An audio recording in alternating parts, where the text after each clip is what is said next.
Welcome listeners to Red Hunt, where I delve into the captivating world of relationships on Reddit, sharing stories that will leave you hooked. So sit back, relax, and join me on this exciting journey as we unravel the complexities of love. Am I the antagonist for not allowing my stepdaughter to have a bedroom all for herself? I was previously married and have a 12-year-old daughter. My current husband was also previously married and has a 22-year-old daughter. Our current house has 2 bedrooms, one for me and my husband, and the other for my daughter. However, my stepdaughter moved out before I got married to her dad. We are planning to get a bigger house, but it won't happen until December, so we still have about a year to go. Recently, my stepdaughter, whom we'll call Dana, was fired from her job and couldn't pay rent for her own place. She asked if she could move in with us, and we agreed. However, problems arose when she learned that she would have to share a room with her 12-year-old sister. She said she couldn't handle that and wanted her own privacy. I told her I understand the complications, but I can't have my daughter move out of her room. We have an extra fold bed in the living room that we use when someone sleeps over, but it's not a suitable long-term solution for Dana. It's not just about sleeping space.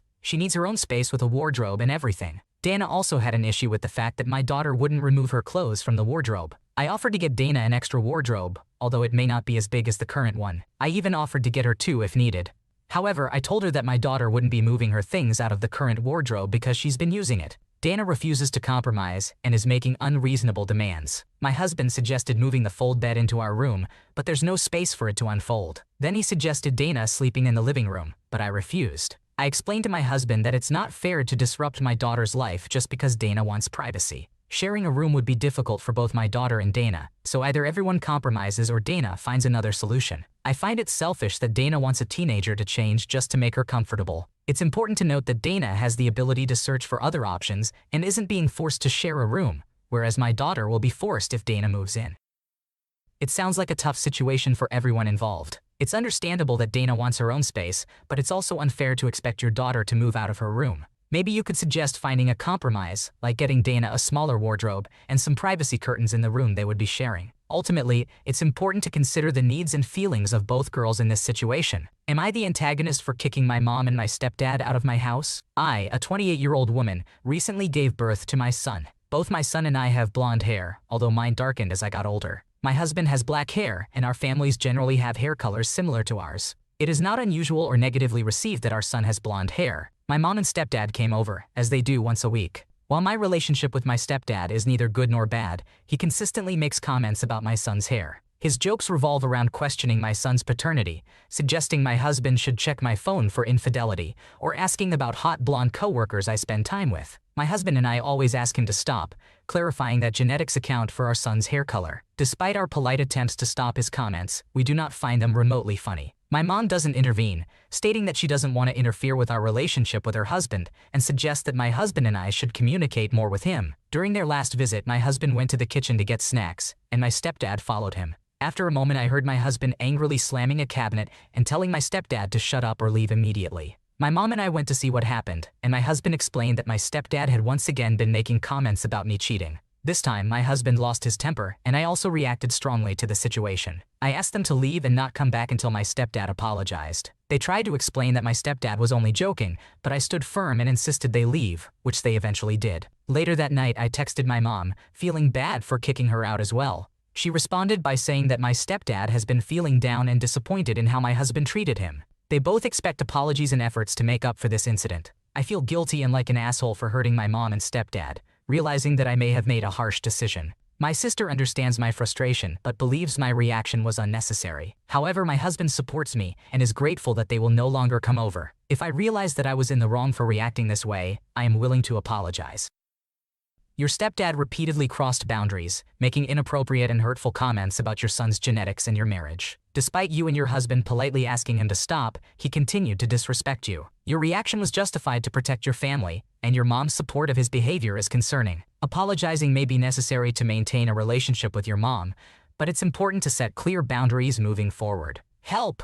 How do I take back this message and fix things? I, a 29-year-old female, started talking to a 28-year-old guy from a dating app about a month ago. We were getting to know each other and discovered we had a lot in common. He mentioned that he was trying to put himself back out there after ending a long-term relationship over a year ago due to cheating. I had a similar experience, and we both agreed that we are much happier without our exes and have moved on. He has a daughter with his ex, but I'm not insecure about it because he made it clear he's over her. However, we haven't met yet. We had plans to meet earlier, but my car was in the garage and he was okay with waiting. Then, on January 7th, his best friend tragically committed suicide. I tried my best to support him, and we started having long phone conversations. These conversations made me develop deeper feelings for him. We scheduled to meet on Saturday, January 20th, but we had to cancel due to the weather, which was disappointing. I feel like getting my hopes up made me vulnerable. During a phone call, I may have self-sabotaged by oversharing and appearing insecure. He returned to work after a 2-week break and seemed a bit distant, which I thought was because of my behavior during the phone call. He mentioned feeling exhausted and going to bed early each night. We planned to meet on Thursday, but I was worried it wouldn't happen or that he forgot. So I asked if he was still interested in meeting, and he initially said yes, but then canceled later because something came up with his daughter. I completely understand that unexpected things happen, but I couldn't help feeling like he was losing interest. I sent him a message that I now regret. It's been 24 hours, and he hasn't responded. I don't think he will at this point. Why did I let my intrusive thoughts ruin something? I think I scared him away. Is there any way I can take back this message or fix things? The message: I have been trying to be patient and understanding. I know things can happen unexpectedly, and I hope everything is okay. I understand that your daughter is your priority, and you're a great father. To be honest, I've developed feelings for you through our connection. However, I sense that you might have lost interest lately. If that's the case, I genuinely wish you the best. If not, maybe we can reschedule something. Please respond kindly. I'm really upset with myself for ruining and self-sabotaging something that could have potential. I genuinely feel a connection with him. Hey, don't be too hard on yourself. It sounds like you genuinely care about this person, and it's natural to feel a bit insecure in these situations. Give him some time to respond. It's only been 24 hours. If he's truly interested, he'll reach out and you two can talk it out. Just remember that communication is key, and being open about your feelings is important. Good luck. Am I the antagonist for accusing my niece of stealing? I am a 28-year-old woman, and I have an 8-year-old niece who has a problem with taking things that do not belong to her. This has been an issue since she was 2 years old when we were in Mexico, and she would take an item from a vendor and walk off with it. At the time, most people found it amusing, but my mother and I told my sister that she should address this behavior before it becomes worse. This behavior has continued, with my niece taking things from her friends at school or their houses and sometimes bartering with them. For example, she once traded her headband for her friend's mother's diamond ring. My sister is very attentive and immediately contacts people if she notices that my niece has an item that was not given to her or bought for her. Currently, I'm staying at my parents' house due to some setbacks. When my niece and other kids come over, I have told them that they need to ask permission if they want to use or see my things. As context, I am autistic, so minor things like objects being moved can frustrate me. However, this is not an excuse for my behavior, just an explanation. One day, when I was not at home, my sister's family came over. When I returned, I realized that my gloves and rings were missing. I immediately asked my niece if she had moved them. She paused and whispered, "No." This caused me a lot of stress, and I frantically searched for my rings as they are very important to me. I started having a meltdown. After about 15 minutes of me pleading with my niece to be honest, she took her mom into the side room and confessed that she had taken the gloves, but not the rings. We found the gloves under the couch. I believed my sister, and eventually, I found the rings in my purse, realizing that I had actually put them there. At that time, I did not apologize to my niece. I knew that it would have been the right thing to do, but in that moment I couldn't bring myself to do it. I am aware that this makes me the one at fault, because an adult should take responsibility and apologize, even to a child. Blinded by frustration, I was upset that I did not receive an apology from my niece for taking my gloves and being dishonest. This behavior happens frequently with many people in her life, and my sister consistently defends her daughter without giving her any consequences, except to make her return the item and apologize. When I confronted my sister, telling her that her daughter is now old enough to know better and warning her that she will soon face serious consequences if this behavior continues, she scoffed and said that my niece is just a child, and that I should have apologized for accusing her unjustly despite her initial denial. It is important to note that she had lied about the gloves before admitting to taking them.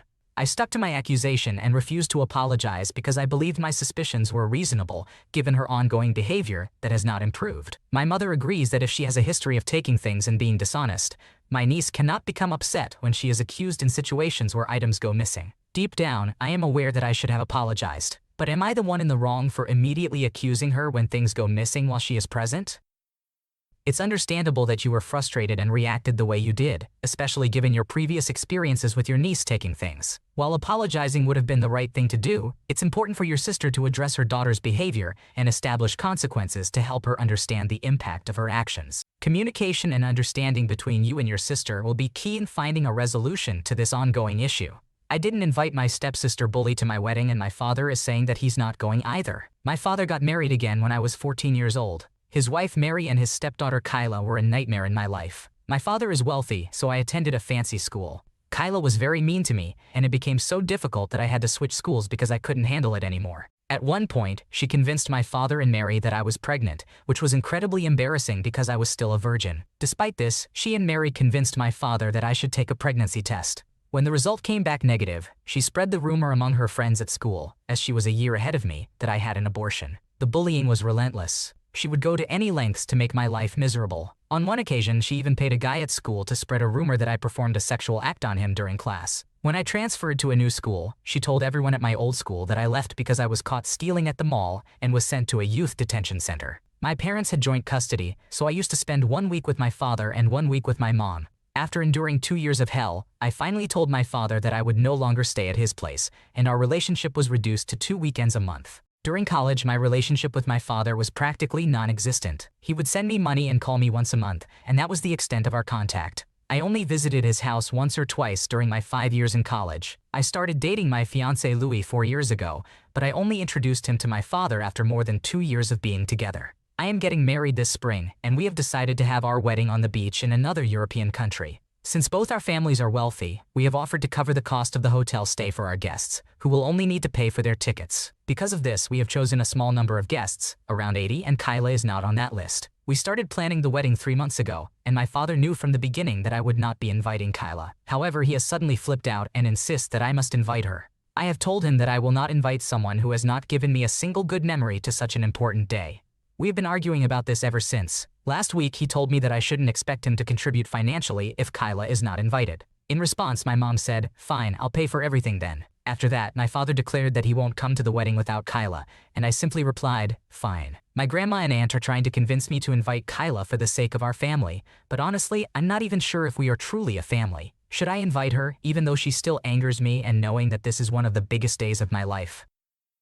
Wow, your stepsister sounds like a nightmare. I totally get why you don't want her at your wedding after everything she put you through. Your dad should understand and support your decision instead of making threats. Stick to your guns and have an amazing wedding day surrounded by people who actually care about you. My ex cheated on me with my brother. I, 27-year-old female, was in a relationship with my ex, Anna, 26-year-old female, for 3 years. She was my first partner after I came out. Given that my family was not accepting or supportive of my sexuality, I heavily relied on Anna as both a friend and partner. I genuinely loved Anna and was fully committed to our relationship.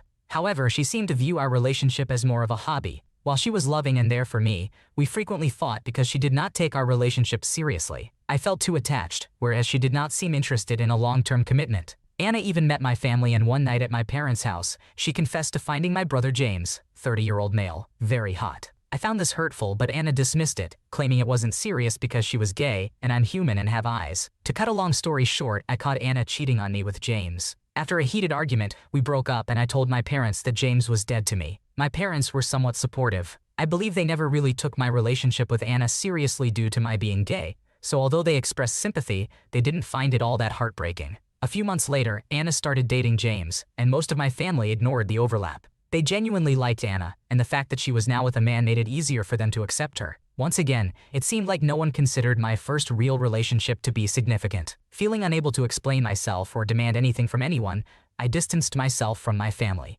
All of this happened 2 years ago. 2 weeks ago, my mom called me to share the news that Anna was pregnant and planning to get married to James in order to start a family. I'll admit, I responded rudely and asked, "So?" My mom became upset with me for being dismissive and lectured me on the importance of family. I was about to hang up, but I think my mom had the call on speaker because I could hear James and Anna on the other end too. Anna apologized for our past and hoped that I would be excited to become an aunt. I lost control and lashed out at her. I expressed that I didn't care about her or her baby and called her a cheating whore before hanging up. Since then, James has called me a beach and told me to stay away from his family. Even my mom and some aunts have claimed that I crossed a line. I confided in a friend who told me that I was wrong for name-calling and that I should move on from Anna, suggesting that my emotions are solely rooted in her being my first girlfriend and nothing more. Now, I'm conflicted. Am I overreacting? Am I being too harsh on Anna or my family? I can't seem to shake off this intense anger and hatred I feel whenever I see Anna happy and laughing with James. It feels like further betrayal how she takes him seriously